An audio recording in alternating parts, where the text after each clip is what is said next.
Thus all the work that Solomon did for the house of the Lord was finished. And Solomon brought in the things that David his father had dedicated, and stored the silver, the gold, and all the vessels in the treasuries of the house of God. Then Solomon assembled the elders of Israel and all the heads of the tribes, the leaders of the fathers' houses of the people of Israel, in Jerusalem, to bring up the ark of the covenant of the Lord out of the city of David, which is Zion. And all the men of Israel assembled before the king at the feast that is in the 7th month. And all the elders of Israel came, and the Levites took up the ark. And they brought up the ark, the tent of meeting, and all the holy vessels that were in the tent.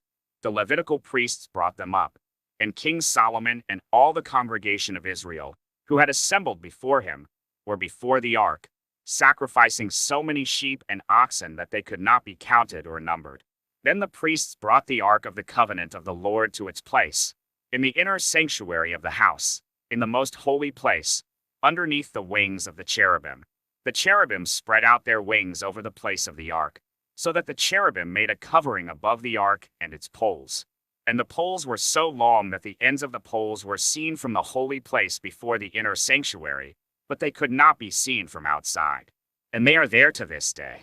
There was nothing in the ark except the 2 tablets that Moses put there at Horeb, where the Lord made a covenant with the people of Israel when they came out of Egypt, and when the priests came out of the holy place.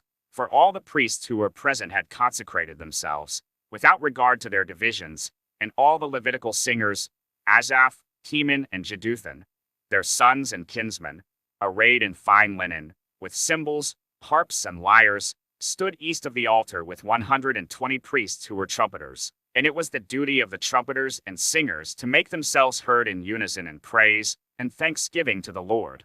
And when the song was raised, with trumpets and cymbals and other musical instruments, in praise to the Lord, for he is good, for his steadfast love endures forever. The house of the Lord, was filled with a cloud, so that the priests could not stand to minister because of the cloud. For the glory of the Lord filled the house of God.